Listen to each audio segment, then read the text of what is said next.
बेड़ियां थी सदियों से पाँव में हमारे, उसने उठाया जिम्मा मैं इनको खोलता हूँ। हजानवर से बदतर थी जिंदगी हमारी, उसने कहा मैं तुमको इंसान बोलता हूँ। करता नहीं है कोई जो करके वो गया है, तुम जो बुलाओ उसको मैं बाप बोलता हूँ। थकती नहीं जुबाएं अब उसका नाम लेके, तुम शेर बोलते हो मैं भीम बोलता हूँ। ईमान का है सब कुछ घर पर मेरे है जो भी, सुख दुख को भी मैं एक ही पलड़े में तोलता हूँ।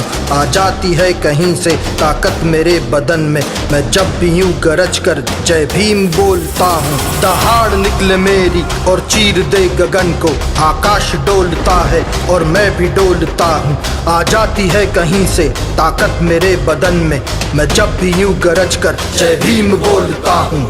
भीम ने ही दी है लफ्जों को मेरे ताकत, मैं बेहिसाब बेहद असीम बोलता हूँ। आ जाती है कहीं से ताकत मेरे बदन में, मैं जब भी यूं गरज कर जय भीम बोलता हूँ। एक सूरज जिसने अपनी रोशनी से भारत में रहने वाले करोड़ों लोगों की ज़िंदगी में उजियारा किया, उस अंधेरों को मिटाया जो सदियों की गुलामी के कारण उनकी ज़िंदगी में हावी था। ऐसे सूर्य का जब अस्त हुआ, बाबा साहिब डॉक्टर अम्बेडकर नाम का वो सूरज जब अस्त हुआ, आज ही का दिन था 6 दिसंबर, और वो सूरज ने हम लोगों से विदाई ली और बाबा साहिब के जाने के बाद उनके अनुयायियों की ज़िंदगी में फिर एक बार अंधेरा आ गया। लेकिन बाबा साहब डॉक्टर अम्बेडकर ने ज्ञान की जो रोशनी हमको दिखाई थी, उस पर चलते हुए आज भी बहुजन समाज के असंख्य वंचित समाज के लोग अपनी ज़िंदगी को बेहतर बनाने की कोशिश कर रहे हैं। आज 6 दिसंबर है और इस वक्त मैं इस ज़मीन पर जहां खड़ा हूं, ये वही ज़मीन है जहां बाबा साहब डॉक्टर अम्बेडकर ने अपनी आखिरी सांस ली थी। बाबा साहब डॉक्टर अम्बेडकर का महापरिनिर्वाण हुआ था। यही वो जगह है, दिल्ली का 26 अलीपुर रोड, जो बाबा साहब डॉक्टर अम्बेडकर का सरकारी आवास था। यहीं पर बाबा साहब डॉक्टर अम्बेडकर ने आज ही के दिन, आज 6 दिसंबर है, लेकिन 5 दिसंबर और 6 दिसंबर की यानी जो आज की दरमियानी रात थी, उसी रात में बाबा साहब डॉक्टर अम्बेडकर का परिनिर्वाण हुआ था। और यही आप जो जगह देख रहे हैं, उस समय जब ये पुराने दौर में हुआ करता था, तो बाबा साहब डॉक्टर अम्बेडकर जो हैं वो यहाँ रहते थे, अपनी पत्नी सविता अम्बेडकर के साथ में यहाँ पर रहते थे। और इसी घर की कहें कि कमरों में, गलियारे में बाबा साहब डॉक्टर अम्बेडकर टहलते थे और अपनी पत्नी के साथ में सविता माई, जिन्हें हम सविता माई कहते हैं, सविता अम्बेडकर, उनके साथ रहते थे। उन्हें वो सरू कहकर पुकारते थे। और उनके साथी थे नानक चंद रत्तू और तमाम जो उनके सहयोगी थे वो यहाँ रहा करते थे। और यहीं पर टहलते हुए बाबा साहब डॉक्टर अम्बेडकर नानक चंद रत्तू से और माता जो सविता अम्बेडकर हैं उनसे जो ज़रूरत के काम होते थे वो करने के लिए कहते थे, या अपनी जो बातचीत होती थी वो यहाँ पर बाबा साहब डॉक्टर अम्बेडकर करते थे। तो जो जहाँ पर मैं चल रहा हूँ अभी, इस ज़मीन पर चलते हुए मैं बहुत इमोशनल भी हूँ, बहुत भावुक यहाँ पर हो जाते हैं जब हम लोग आते हैं। बाबा साहब डॉक्टर अम्बेडकर की ही ये ज़मीन है, इसी घर में रहते हुए उन्होंने अपनी आखिरी सांस ली थी 5 और 6 दिसंबर की दरमियानी रात में। और यहाँ अब एक भव्य स्मारक बना हुआ है जहाँ पर बाबा साहब डॉक्टर अम्बेडकर की ज़िंदगी से जुड़े अलग अलग पहलुओं को दिखाया गया है। ऑडियो वीडियो फॉर्मेट में काफ़ी शानदार तरीके से इसका निर्माण हुआ है। आप यहाँ देख रहे हैं बाबा साहब डॉक्टर अम्बेडकर की जो जर्नलिस्ट की एक ज़िंदगी थी, उन्होंने करीब 35 साल पत्रकारिता को दिए और मूक नायक, जनता, बहिष्कृत भारत और प्रबुद्ध भारत, इस तरह के जो अखबार हैं, 5 अखबार अपनी ज़िंदगी में निकाले। तो यहाँ आप देखें उनके पत्रकारीय ज़िंदगी के बारे में कुछ तस्वीरें हैं, कुछ ज़िक्र है कि कैसे एक जर्नलिस्ट के तौर पर उन्होंने अपनी भूमिका को निभाया। आप इधर देखेंगे तो महाड़ आंदोलन का ज़िक्र है, जब भारत में असंख्य लोगों को उनकी जाति की वजह से यहाँ पर पानी पीने का भी अधिकार नहीं था। वह उस आंदोलन को बाबा साहब डॉक्टर अम्बेडकर ने शुरू किया, महाड़ सत्याग्रह। और यहाँ एक ऑडियो वीडियो फॉर्मेट में एक प्रदर्शनी है जिसमें दिखाया गया है कि कैसे बाबा साहब डॉक्टर अम्बेडकर ने महाड़ सत्याग्रह का संचालन किया था। और जो 14 टैंक है वहाँ से पानी पी के बाबा साहब ने पानी पीने के अधिकार को हासिल किया। और उन्होंने कहा था, इस पानी को पीने से मैं अमर नहीं हो जाऊंगा, लेकिन ये साबित करेगा कि हम लोग भी इंसान हैं। और एक काफ़िला लेकर बाबा साहब डॉक्टर अम्बेडकर जो हैं महाड़ के 14 टैंक में गए थे और वहाँ पर उन्होंने पानी पिया। और भारत में एक अपने तरीके का पहला जन आंदोलन जब बाबा साहब डॉक्टर अम्बेडकर 1927 में एक जल आंदोलन के अधिकार के तौर पर वहाँ पर पहुँचे और अपने अधिकार को हासिल किया, पानी पिया। आज हम लोग बिस्लरी का पानी पीते हैं, आज हम बहुत महंगी महंगी ब्रांडेड बॉटल्स का पानी पी सकते हैं, 1000 रुपए की बोतल है उसको भी ख़रीद के पी सकते हैं। लेकिन एक वक्त ऐसा था, आज भी है, जिसमें बहुत सारे लोगों को हमारे पानी पीने का अधिकार नहीं है। इंद्र मेघवाल का किस्सा अभी ताज़ा है, जहां मटकी से पानी पीने पर उसको किस तरह से अपनी ज़िंदगी से हाथ धोना पड़ा। वैसे हालात थे उस समय भी, लेकिन बाबा साहब ने हमें इस लायक तो बनाया कि आज हम अपने मन से पानी पी सकते हैं, हम खरीद कर पानी पी सकते हैं। ये अधिकार बाबा साहब डॉक्टर अम्बेडकर का है। Why do we fight for it? It's not simply for the drinking water. Drinking the water will not give us very much. It is not even a matter of only of human rights, though we fight to establish the right to drink water. ये बाबा Saheb doctor Ambedkar का कहना था कि हमें पानी पीने का अधिकार ये साबित करेगा कि हम में इंसान हैं।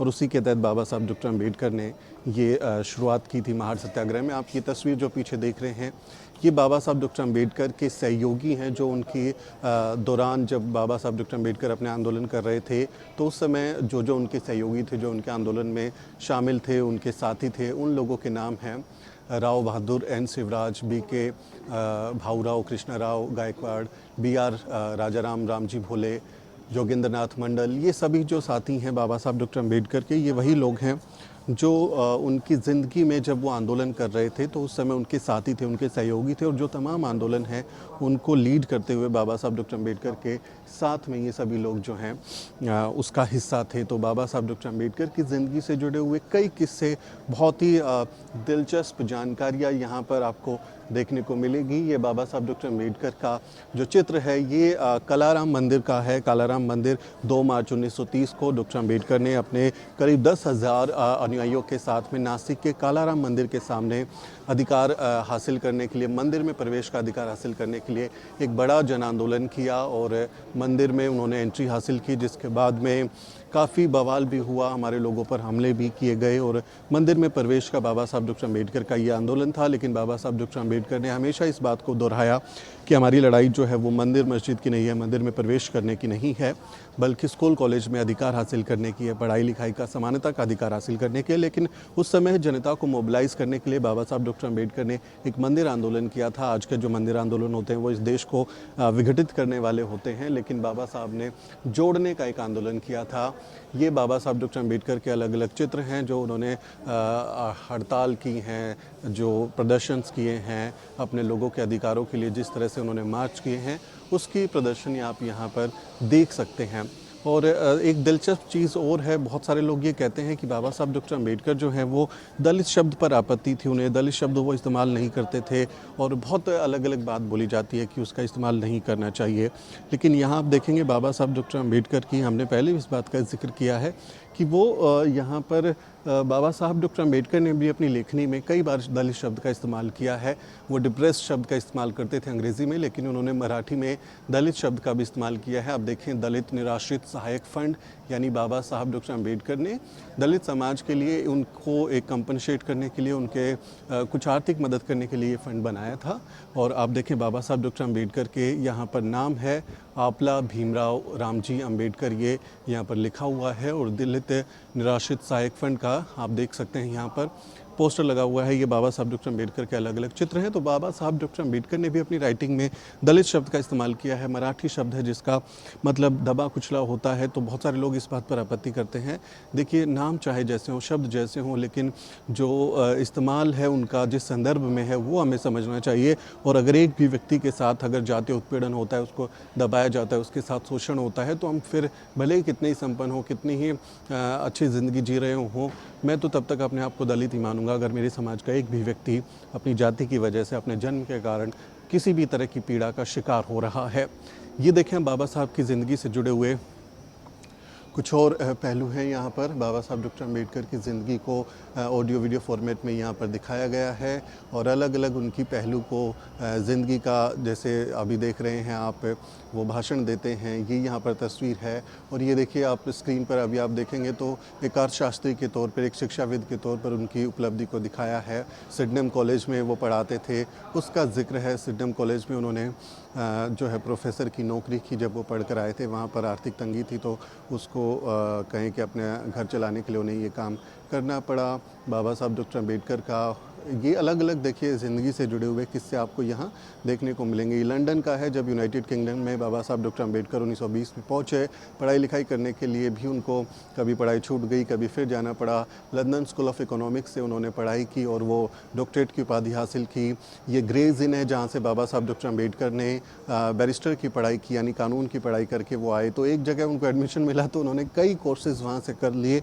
लंदन स्कूल ऑफ इकोनॉमिक्स से उन्होंने PhD की डिग्री हासिल की और अपनी जो थीसिस लिखी थी द प्रॉब्लम ऑफ रूपी, वो भारत में रुपए की समस्या पर its origin and it's solution में अपने तरह का पहला काम था जो बाबा साहब डॉक्टर अम्बेडकर ने किसी भी व्यक्ति ने भारत की रुपए की समस्या पर PhD लिखी थी। बहुत ही डिटेल्ड है, जिसकी इसी किताब के जो संकल्पना के आधार पर रिजर्व बैंक ऑफ इंडिया की भी स्थापना हुई है।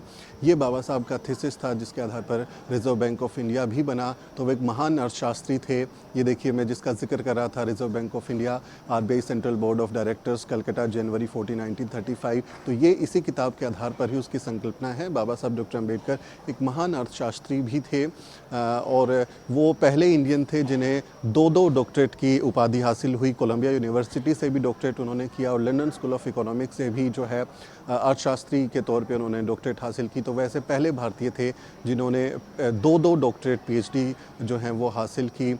अलग अलग उनकी ज़िंदगी के किस्से हैं। यहाँ बाबा साहब डॉक्टर अम्बेडकर के बारे में आप देखें, उनकी तस्वीरों को समझें। जहाँ वो जब कॉलेज बना रहे हैं, बाबा साहब डॉक्टर अम्बेडकर का अपना कॉलेज बनाने के लिए एक बैरिस्टर के रूप में जो लेबर मिनिस्टर के तौर पे हैं, संत बाबा गाडगे के साथ में हैं, संविधान सभा के तौर पे सदस्य के तौर में शामिल हैं, अपने लोगों के साथ मीटिंग के तौर पर हैं। तो ये तमाम पहलू जो हैं उनकी ज़िंदगी के यहाँ आपको देखने को मिलेंगे। मैं कुछ और चीज़ें आपको दिखाता हूँ। बहुत ही खूबसूरत तरीके से ये जो है निर्माण यहाँ पर हुआ है, बाबा साहब डॉक्टर अम्बेडकर की ज़िंदगी से जुड़ा है और जो एक उनके ज़िंदगी के कहें कि निर्णायक मोड़ था, एक दिलचस्प मोड़ था, जहाँ बाबा साहब डॉक्टर अम्बेडकर की ज़िंदगी हमेशा के लिए बदल गई। वो ऐसा मोड़ है जिसकी आप एक झलक जो है वो इस तस्वीर से देख सकते हैं। ये बड़ौदा रेलवे स्टेशन के पास का ही जो है एक जो है पेड़ है, जहाँ पार्क में बाबा साहब डॉक्टर अम्बेडकर सयाजी बाग में बैठे हुए हैं और इस बरगद के पेड़ के नीचे बैठ के ही बाबा साहब डॉक्टर अम्बेडकर ने संकल्प लिया था। क्यों लिया था? क्योंकि बाबा साहब डॉक्टर अम्बेडकर को बड़ौदा में जब एक एजुकेशन लोन मिला था महाराज की तरफ से, सयाजी गायकवाड़ की तरफ से, तो उसको चुकाने के तौर पर उन्हें वहाँ पर नौकरी करनी थी। लेकिन जब वो वहाँ गए तो उन्हें वहाँ पर रहने की जगह नहीं मिली। उनको बहुत बुरी तरह से बेइज्जत करके निकाल दिया गया। पानी तक उनको नहीं पूछा जाता था। किताबें वहाँ फेंक के देते थे, फाइलें वहाँ फेंक देते थे उनके सामने। इस तरह का व्यवहार था, तो उन्हें मजबूरी में नौकरी छोड़नी पड़ी। और बाबा साहब डॉक्टर अम्बेडकर को जब वहाँ से निकाला गया तो वो रेलवे स्टेशन के पास इसी बरगद के पेड़ के नीचे बैठ के संकल्प लेते हैं कि मैं अपने लोगों की ज़िंदगी में इस भेदभाव को ख़त्म करने के लिए काम करूँगा।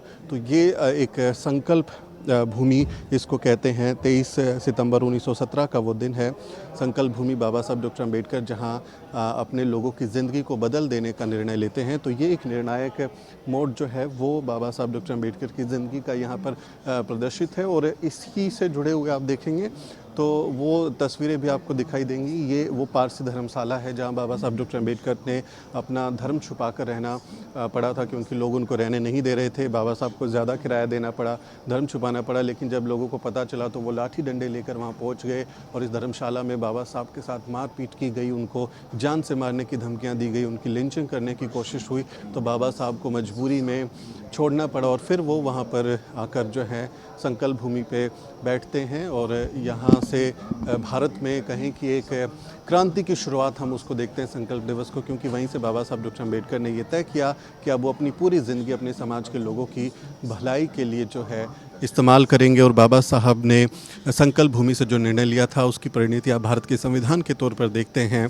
आप 14 टैंक के लिए जो महाड़ आंदोलन हुआ था उसके तौर पर देखते हैं।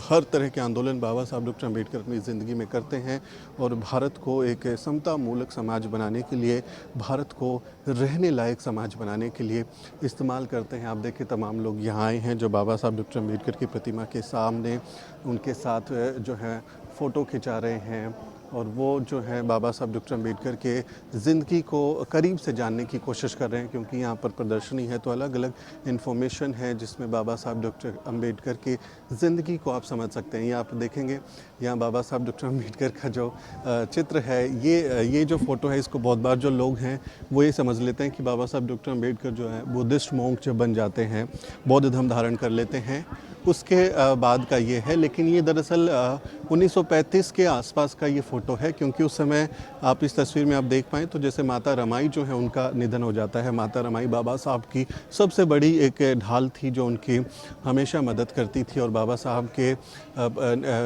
जब उनकी ज़िंदगी में ये दुखद घटना हुई कि माता रमाई जो हैं वो नहीं रही, तो बाबा साहब डॉक्टर अम्बेडकर को ज़बरदस्त सदमा लगा, और उस सदमे से वो इतने परेशान हो गए, बहुत बीमार रहने लगे। उनकी कहें कि लाइफ में सब कुछ उजड़ गया था, क्योंकि माता रमाई अब नहीं रही थी।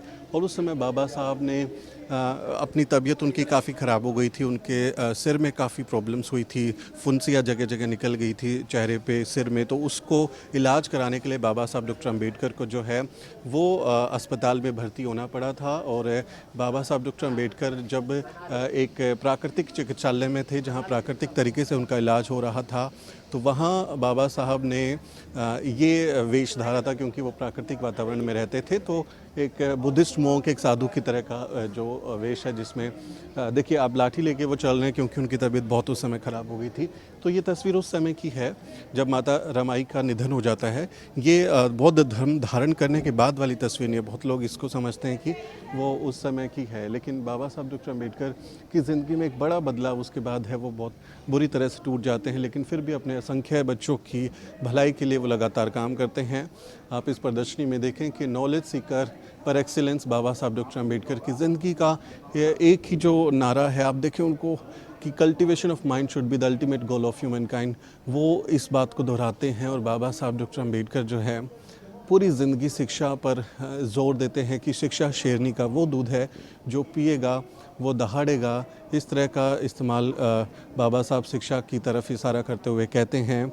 और डॉक्टर अम्बेडकर की स्कॉलरशिप जब उनको मिलती है, पढ़ने का मौका मिलता है, तो विदेश जाते हैं, तमाम कोशिशें करते हैं, और पढ़ने की एक अद्भुत प्रतिभा के कारण वो दुनिया भर का ज्ञान हासिल करते हैं। एक अर्थशास्त्री के तौर पर, जैसा हम जिक्र कर रहे थे, the evolution of provincial finance in British India, the problem of the rupee, history of the Indian currency and banking, इस तरह की जो थीसिस उनकी हैं, लंदन स्कूल ऑफ इकोनॉमिक्स में अर्थशास्त्री के तौर से वो PhD हासिल करते हैं, तो वो यहाँ पर दिखाया गया है। इसके अलावा आप उनके एक सोशल रिफॉर्मर के तौर पर भी आंदोलन को देखते हैं। ये यहाँ पर आप देखिए उनकी ज़िंदगी में अलग अलग जो उन्होंने आंदोलन किए हैं, काला राम मंदिर हो, चौदार टैंक आंदोलन हो, बहिष्कृत हितकारिणी सभा का जो आयोजन हो, मनुस्मृति को जलाना हो, महिलाओं के अधिकार के लिए आंदोलन करना हो, श्रमिक जो लेबर हैं उनके लिए आंदोलन हड़ताल करना हो, उनके अधिकारों को बचाने के लिए धरना प्रदर्शन करना हो, तो एक समाज सुधारक के तौर पर, महिलाओं की स्थिति को सुधारने के तौर पर, वंचितों की स्थिति को सुधारने के तौर पर बाबा साहब डॉक्टर अम्बेडकर जो हैं तमाम काम करते हैं। आप यहाँ देखिए, चैम्पियन ऑफ एनिलिशन ऑफ कास्ट, यानी जात पाती का खात्मा, जो जाति का विनाश है, उसकी तरफ बाबा साहब डॉक्टर अम्बेडकर। या आप देखें येवला कॉन्फ्रेंस का फ़ोटो, बाबा साहब डॉक्टर अम्बेडकर जब कहते हैं कि मैं हिंदू के रूप में पैदा ज़रूर हुआ हूँ, लेकिन हिंदू के रूप में मरूंगा नहीं, और उसके बाद वो हिंदू धर्म को छोड़कर बौद्ध धर्म अपना लेते हैं।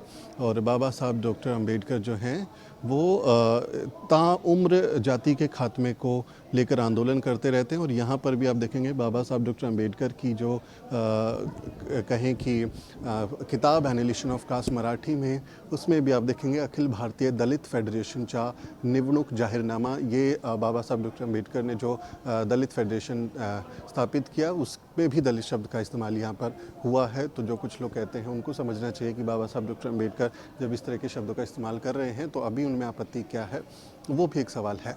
आप देखें modern day champion of Buddhism, Baba Saheb doctor Ambedkar से पहले बुद्धिज़्म को भारत में एक तरीके से कहें कि ख़त्म कर दिया गया, बहुत ही बुरी हालत में था। लेकिन बाबा साहब डॉक्टर अम्बेडकर ने जब हिंदू धर्म को छोड़ के बुद्ध धर्म को अपनाया, तो उसके बाद बाबा साहब डॉक्टर अम्बेडकर के अनुयायियों ने भी बुद्ध धर्म की दीक्षा ली, और लंबे समय तक आज भी आप देखते हैं बाबा साहब डॉक्टर अम्बेडकर के रास्ते पर चलते हुए हर साल विजयदशमी के मौके पर बाबा साहब डॉक्टर अम्बेडकर जो हैं, उनके अनुयायी जो हैं, वो बौद्ध धर्म की दीक्षा लेते हैं तो बहुत सारे लोगों के लिए प्रेरणा का काम बाबा साहब डॉक्टर अम्बेडकर करते हैं। अलग अलग उनकी ज़िंदगी के पहलू हैं, एक शिक्षाविद के तौर पर, एक महान व्यक्तित्व के तौर पर, एक नेशन लीडर के तौर पर बाबा साहब डॉक्टर अम्बेडकर का ज़िक्र जो है वो यहाँ अलग अलग कहें कि चित्रों के ज़रिए, प्रदर्शनी के ज़रिए किया गया है। बाबा साहब आधुनिक भारत के निर्माता हैं, नेशनल लीडर हैं, जिन्होंने भारत को बनाने में तमाम योगदान दिया, भारत का संविधान बनाया जो जाति, धर्म, भाषा, लिंग के आधार पर भेदभाव नहीं करता और सबको समानता, न्याय, बंधुता की गारंटी देता है। ऐसा संविधान बाबा साहब डॉक्टर अम्बेडकर ने बनाया और तमाम इंस्टीट्यूशंस खड़े किए बाबा साहब डॉक्टर अम्बेडकर ने। तो वो भारत में एक आधुनिक भारत के निर्माता के तौर पर भी याद किए जाते हैं। अलग अलग उनकी ज़िंदगी के आप पहलुओं को देख सकते हैं। बॉम्बे असेंबली में जब बाबा Saheb doctor Ambedkar labour ministry के तौर पर काम कर रहे थे, तब बाबा साहब ने तमाम मज़दूर संगठनों के लिए काम किया। भारत में जो लेबर लॉ हैं उनको लागू करने के लिए कई कानून बनाए, करीब 10 बिल उन्होंने खुद ड्राफ्ट किए थे। कोल माइंस में मज़दूरों की हालत को ठीक करने के लिए वो खुद कोल माइन में गए। रोज़ाना काम करने की अवधि 8 घंटे की, पहले 12 से 14 घंटे लोगों को काम करना पड़ता था। बाबा साहब डॉक्टर अम्बेडकर ने 8 घंटे जो है वो कराया। महिलाओं को इक्वल पे का अधिकार दिलाया कि सबको, महिलाओं को जो काम करती हैं उनको पुरुषों के बराबर जो है वो अधिकार मिल सके। ट्रेड यूनियन एक्ट में सुधार किया कि हड़ताल करने का अधिकार मिल सके। तमाम तरीके के काम हैं। बाबा साहब डॉक्टर अम्बेडकर खुद जो है वो जो KGF की माइन थी, कोल माइंस थी, वहाँ बाबा साहब पहुँचे। वो नीचे ज़मीन के उतरे खदानों में और मज़दूरों की हालत को समझा और उसके बाद बाबा साहब ने काम किया। जल संसाधन के लिए काम किया। भारत की जो पानी नीति है, जो जल नीति है, जो बिजली नीति है, पावर ग्रिड, आप जानते हैं पावर ग्रिड बाबा साहब डॉक्टर अम्बेडकर ने ही बनाई थी। हाइड्रो पावर जो प्रोजेक्ट हैं वो बाबा साहब डॉक्टर अम्बेडकर ने डिज़ाइन किए थे। भारत में कई बांध हैं जो बाबा साहब डॉक्टर अम्बेडकर, हीराकुंड जो जैसे बांध हैं वो बाबा साहब डॉक्टर अम्बेडकर ने जो है, ये देखिए यहाँ पर प्रदर्शनी है। दामोदर घाटी प्रोजेक्ट को बाबा साहब डॉक्टर अम्बेडकर ने किया। नेशनल इलेक्ट्रिक पावर पॉलिसी बाबा साहब डॉक्टर अम्बेडकर ने बनाई। भारत में बिजली की, जल की जो है सेंट्रल वाटर कमीशन, ये बाबा साहब डॉक्टर अम्बेडकर की देन है। तो ऐसे विलक्षण मानव वैज्ञानिक बाबा साहब डॉक्टर अम्बेडकर, जिन्होंने भारत में एक दूरदृष्टि वाले राष्ट्रीय नेता को अपने आप की तरह अपने आप को पेश किया और भारत भविष्य में कैसा होगा, कई सालों का बाद की वो चीज़ें देख पाए और भारत को जो ज़रूरत होती है उसको देखते उन्होंने अलग अलग परियोजनाओं का, प्रोजेक्ट्स का आरंभ किया और उनको स्थापित किया। तो बाबा साहब डॉक्टर अम्बेडकर की ज़िंदगी, भारत के राष्ट्र निर्माता के तौर पर अलग अलग उनके पहलू वो यहाँ देख के, और उसी ज़मीन पर जहाँ बाबा साहब डॉक्टर अम्बेडकर ने आखिरी सांस ली थी, इस पर बात करना भावुक कर देने वाला भी है, क्योंकि हमारा सूरज आज के दिन अस्त हुआ था, लेकिन उनके ज्ञान की रोशनी, उनके विचारों की रोशनी हमें हमेशा रास्ता दिखाती रहेगी। ये आप देखें 26 अलीपुर रोड पर जो संविधान की शक्ल में किताब के तौर पर इसका स्मारक का निर्माण कराया गया है, उसका एक नमूना है यहाँ पर, एक उसको रखा गया है कि किस तरह से इसका डिज़ाइन है। एक किताब की शक्ल में है, बाहर से पूरा का पूरा ये, और अंदर बाबा साहब की ज़िंदगी से जुड़े हुए तमाम जो चीज़ें हैं उनको यहाँ पर दिखाया गया है।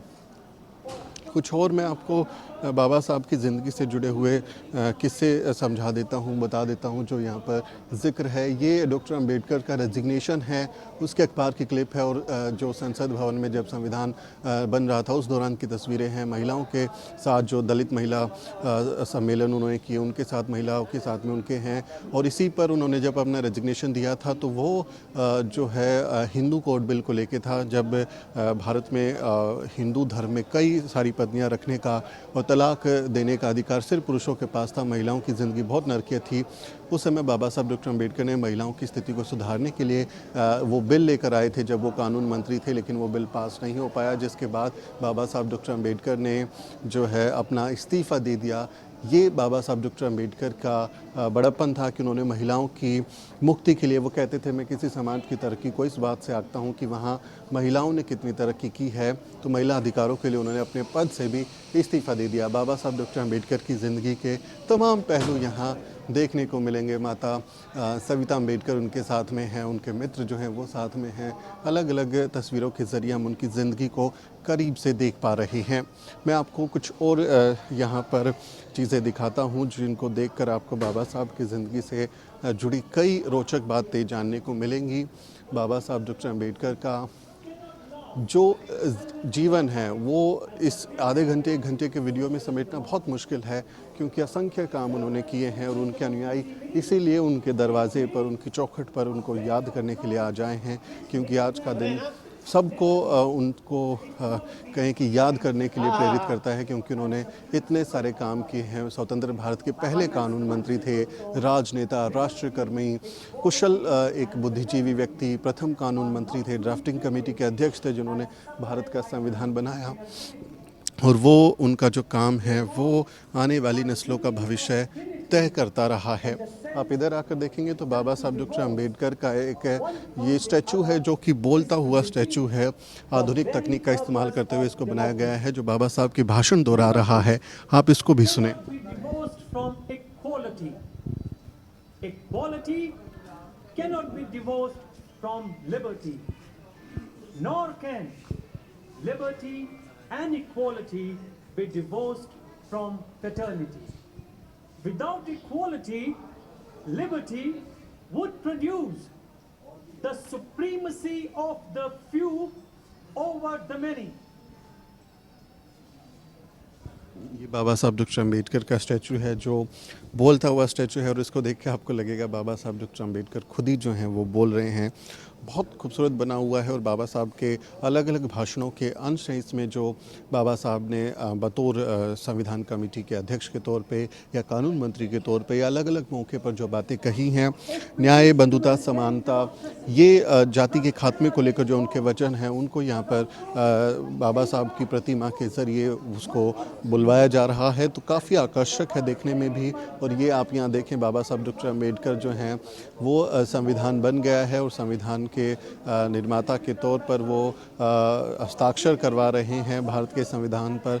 हस्ताक्षर करते हुए, क्योंकि जो कमेटी थी बाबा साहब डॉक्टर अम्बेडकर उसके अध्यक्ष थे, और फिर इस संविधान को बनने के बाद राष्ट्रपति को जब सौंपा गया, वो हाइलाइट्स हैं बेसिकली बाबा साहब डॉक्टर अम्बेडकर के संविधान बनाने में जो भूमिका थी। और भारत का संविधान एक ऐसा समतामूलक समाज बनाने के लिए प्रतिबद्ध है जो जाति, धर्म, भाषा, लिंग आदि के, अमीरी गरीबी के आधार पर, छोटे बड़े के आधार पर कोई भेदभाव किसी से नहीं करता, सबको समानता की गारंटी देता है।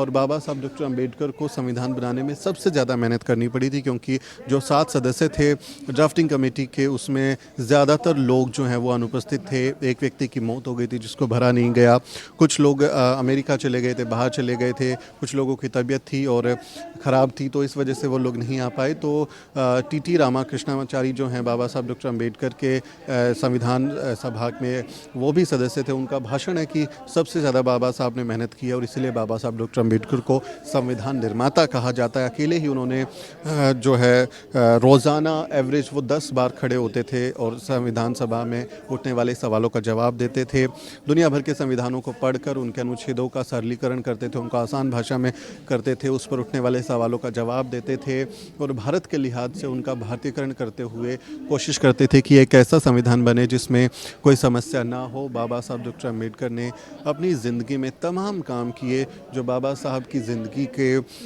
हमारे ऊपर एहसान है। उनके जो काम हैं वो हमारे ऊपर एहसान है, जो हमको लगातार इस बात की भी प्रेरणा देते हैं कि कैसे हम बाबा साहब डॉक्टर अम्बेडकर को अपना आदर्श मानते हुए, उनको प्रेरणा मानते हुए हम उनकी ज़िंदगी से सीख ले सकते हैं, हम आगे जा सकते हैं, उनकी ज़िंदगी को करीब से जान सकते हैं, उनके दिखाए हुए रास्ते पर चल सकते हैं। क्योंकि बाबा साहब डॉक्टर अम्बेडकर ने जो हमको रास्ता दिखाया है, वो जो रास्ता है वो हमें समानता की गारंटी देता है, न्याय की, बंधुता की गारंटी देता है और हमें ये संदेश देता है कि एक इंसान और इंसान में भेद करना ठीक नहीं है।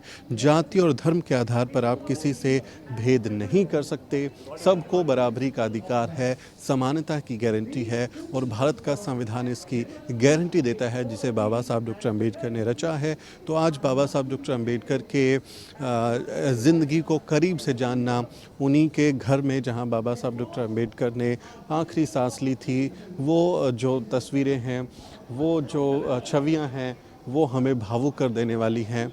बाबा साहब डॉक्टर अम्बेडकर की ज़िंदगी को करीब से जानने वाले जो लोग हैं उनकी भी यहाँ पर यादें हैं। आप नीचे देखेंगे तो वो तस्वीरें भी आपको नज़र आएंगी जहाँ बाबा साहब डॉक्टर अम्बेडकर की ज़िंदगी में उससे उन पलों को भी दिखाया गया है जब उन्होंने आखिरी सांस ली थी और वो हमेशा के लिए हम सबको छोड़ कर चले गए थे। तो मैं आपको नीचे भी लेकर चलता हूँ और नीचे भी मैं कोशिश करूँगा कि आपको दिखा सकूँ कि कैसे वहाँ बाबा साहब के आखिरी क्षणों के बारे में जानकारी है। और ख़ासकर जब वो बुद्धिज़्म को अपना लेते हैं तो उस दौरान की जो चीज़ें हैं उनको यहाँ पर दिखाया गया है। ये 26 अलीपुर रोड जहाँ बाबा साहब डॉक्टर अम्बेडकर का घर है उसी का जिक्र है। अलग अलग उनकी ज़िंदगी से जुड़े पहलुओं को आपको जानने का मौका यहाँ मिलेगा। तो इसलिए हमारी कोशिश है कि आज हम आपको सीधे उस ज़मीन से जुड़ी हुई चीज़ें बताएं, वो चीज़ें बताएं जो बाबा साहब ने खुद यहाँ पर रहते हुए की हैं।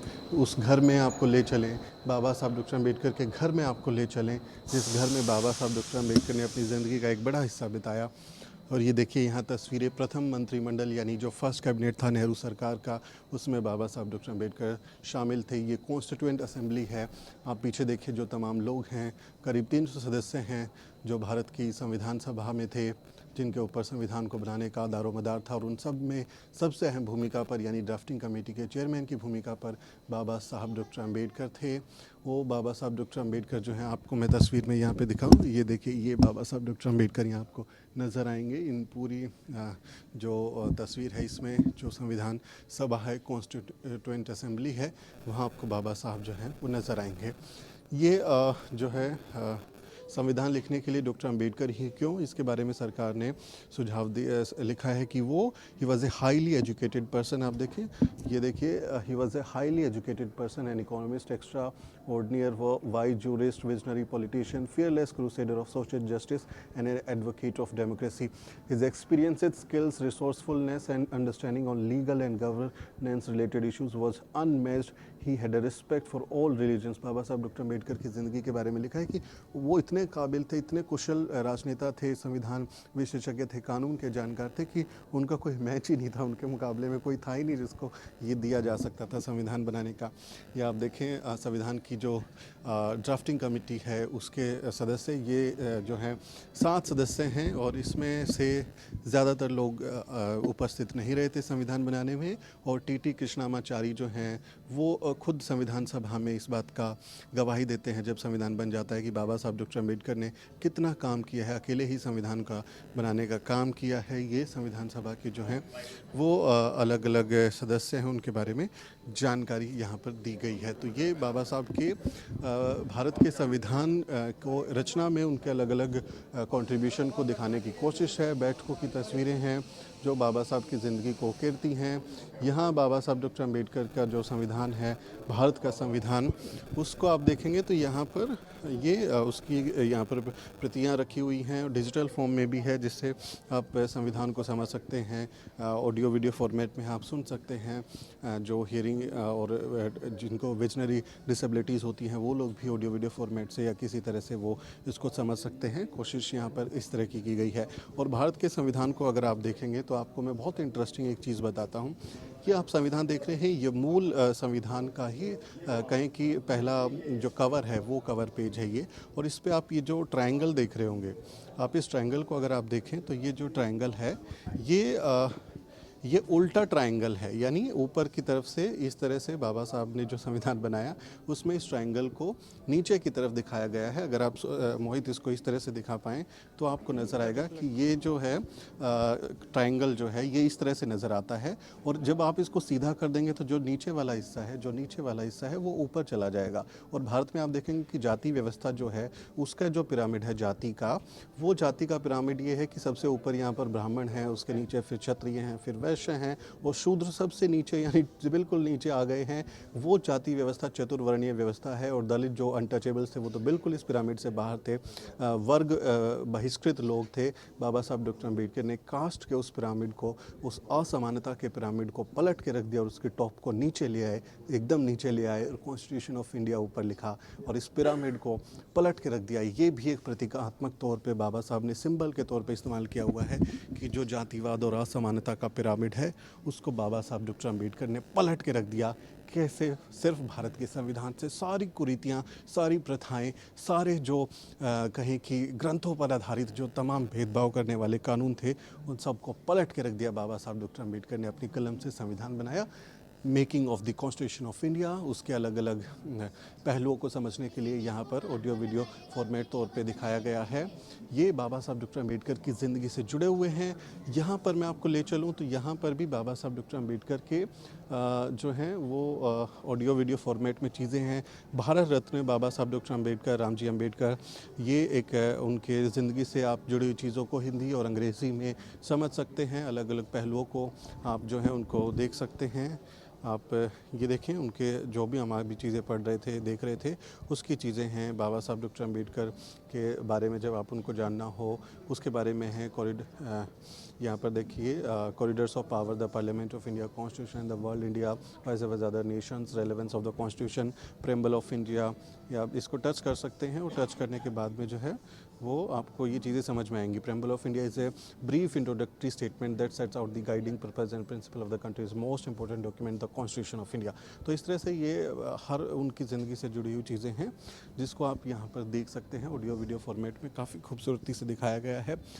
इस पूरे पिरामिड, इस पूरे कहें कि बाबा साहब के घर को एक स्मारक के तौर पे बदल दिया गया है। और फिर से वही कॉन्स्टिट्यूशन ऑफ इंडिया, संविधान का जो है वो calligraphy and artwork of constitution, उसके आधार पर ये बनाया गया है। और ये पिरामिड, जाति का पिरामिड, नीचे से ऊपर, ऊपर से नीचे पलट के रख दिया बाबा साहब डॉक्टर अम्बेडकर ने। और यहाँ बाबा साहब जब संविधान का काम पूरा कर लेते हैं, संविधान जो सभा है उसके अध्यक्ष के तौर पे वो कॉन्स्टिट्यूशन को ड्राफ्ट कर लेते हैं, तो फिर उस कॉन्स्टिट्यूशन को आप देखते हैं कि बाबा साहब डॉक्टर अम्बेडकर भारत के पहले राष्ट्रपति राजेंद्र प्रसाद को सौंपते हैं। यहाँ पर आप देखें, नेहरू, पटेल और जो बाकी सहयोगी हैं वो खड़े नज़र आ रहे हैं। बाबा Saheb doctor Ambedkar constitution of India की जो कॉपी है वो भारत के राष्ट्रपति को सौंपते हुए, और ये संविधान भारत में आधुनिक भारत के निर्माण की शुरुआत है, जो तमाम प्रथाओं को, कुरीतियों को, पुराने कानूनों को, जो कि जाति के आधार पर भेदभाव करते थे, जो जन्म के आधार पर, लिंग, भाषा आदि के आधार पर भेदभाव करते थे, उन सब को ख़त्म करते हुए बाबा साहब डॉक्टर अम्बेडकर जो हैं वो ये संविधान बनाते हैं। और इस संविधान पर जब कलम चलती है तो वो संविधान तमाम प्रथाओं को ख़त्म कर देता है। तो आधुनिक भारत के राष्ट्र निर्माता बाबा साहब डॉक्टर अम्बेडकर, उनकी ज़िंदगी का एक ये जो दिन है 26 नवंबर 1949, जिसे संविधान दिवस के रूप में मनाते हैं, बाबा साहब डॉक्टर अम्बेडकर के ज़िंदगी ने जो देखा, वो जो पीड़ा झेली वो उनके बच्चे ना झेले, उससे बचाने का काम जो है वो बाबा साहब का संविधान करता है।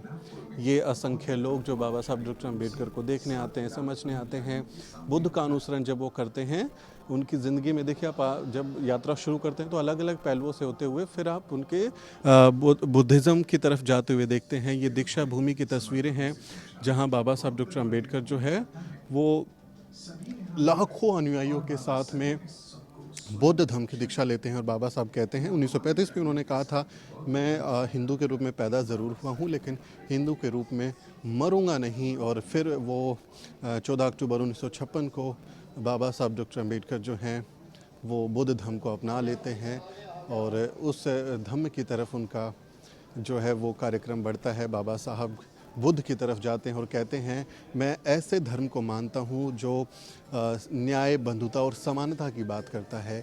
न्याय, बंधुता और समानता की जो सीख है वो उन्हें बुद्ध की तरफ देखने को मिली और फिर वो अंतिम समय में अपने बुद्ध की तरफ जाते हैं। उससे पहले मैं आपको एक और यहाँ पर चीज़ें दिखा दूँ, जहाँ बाबा साहब डॉक्टर अम्बेडकर की जो मूल चीज़ें हैं, जब वो इस घर में रहते थे, उनकी मूल चीज़ें जो हैं वो यहाँ पर रखी हुई हैं। ये आप देखेंगे तो इस पे बाबा साहब डॉक्टर अम्बेडकर का स्टैचू है, जो टेबल जहाँ पर वो काम किया करते थे, वहाँ जो चीज़ें रखी हुई हैं आप ये देखेंगे, ये बाबा साहब डॉक्टर अम्बेडकर के समय की बहुत सारी चीज़ें हैं, ओरिजिनल डॉक्यूमेंट्स हैं। उनके कई चीज़ें जो हैं वो बेल है, घड़ी, कंपास, चश्मा, ये किताबें, टेलीफ़ोन और ये आप उनका टाइपराइटर देखें जिस पे बाबा साहब डॉक्टर अंबेडकर जो हैं वो टाइपिंग किया करते थे। और बाबा साहब की उस समय ज़बरदस्त स्पीड थी टाइपराइटर पे टाइप करने की, वो बहुत ज़बरदस्त तरीके से टाइप किया करते थे।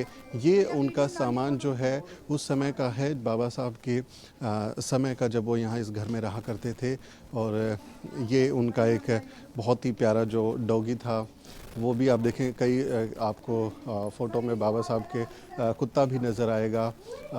अगर मैं गलत नहीं हूँ तो शायद टोबी उनका नाम था उनके डॉग का। और वो बहुत पसंद करते थे पेट्स को, डॉग लवर थे बाबा साहब डॉक्टर अंबेडकर। तो उनकी ज़िंदगी से जुड़े हुए यहाँ पर देखिए वायलिन जो है वो रखा हुआ है। बाबा साहब डॉक्टर अंबेडकर अपना तनाव कम करने के लिए, और क्योंकि बहुत पीड़ा थी उनकी ज़िंदगी में, तो वायलिन भी बजाया करते थे। तो एक म्यूजिशियन की भी उनके अंदर वो गुण थे। और वो बहुत सारी चीज़ों को सीखते थे, मतलब उनमें सीखने की ऐसी एक वो थी कला कि वो ज़बरदस्त तरीके से चीज़ों को सीख लेते थे।